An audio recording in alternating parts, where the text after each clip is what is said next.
जंगल में हो रही बहुत तेज बारिश के बीच फंसी टुनटुनी चिड़िया अपने 3 बच्चों के साथ अपने टूटे फूटे और पुराने घोंसले में छुपी ही बैठी थी। लेकिन घोंसला इतना छोटा था कि टुनटुनी चिड़िया अपने 3 बच्चों के साथ उस घोंसले में आ भी नहीं पा रही थी और उसके 2 बच्चे अभी बहुत छोटी थे और एक बड़ी बेटी रानी चिड़िया अपनी माँ की परेशानियाँ देख और समझ रही थी।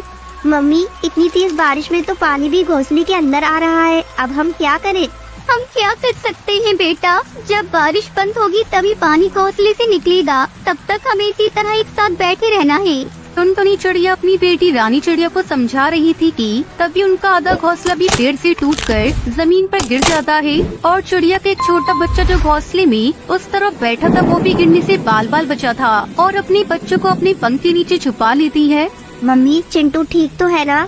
जब तक चिड़िया का दूसरा छोटा बच्चा भी जोर जोर से डर की वजह से रोने लगता है। रानी, तो पिंकी को चुप कराओ, मैं चिंटू को देखती हूँ, ऐसा घोंसला गिरने की वजह से वो भी डर गया है, कुछ बोल नहीं रहा। माँ, अब तो हमारा घोंसला भी टूट गया है, अब हम कहाँ रहेंगे इतनी बारिश में?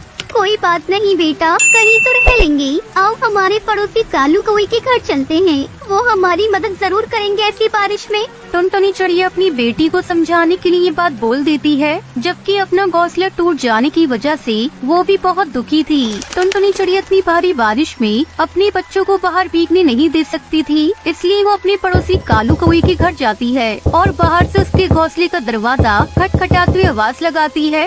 कालू भाई, ओ कालू भाई, दरवाजा खोलो, हमें तुम्हारी मदद की जरूरत है।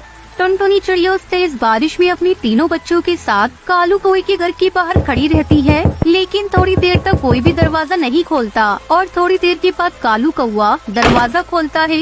इतनी रात को परेशान क्यों कर रही हो? नींद से उठा दिया मुझे। कालू भाई, इतनी तेज बारिश में मेरा घोंसला टूट गया है, क्या तुम मुझे और मेरे बच्चों को एक रात के लिए अपने घोंसले में रहने दोगे? नहीं, मेरे घोंसले में इतनी जगह नहीं है और इतनी तेज बारिश भी हो रही है, जाओ कहीं और जाकर मदद मांगो, मैं तुम्हारी कोई मदद नहीं कर सकता। कालू कौवे के मना करते ही टुनटुनी चिड़िया की आंखों में आंसू आ जाते हैं। अरे कालू भाई, तुम मेरे पड़ोसी हो, तुम मेरी मदद नहीं करोगे तो कौन करेगा? मेरे छोटे छोटे बच्चों को देखो, पिंकी और चिंटू तो कितने छोटे हैं। टुनटुनी बहन, मैं तुम्हारी कोई मदद नहीं कर सकता, अभी जाओ यहाँ से।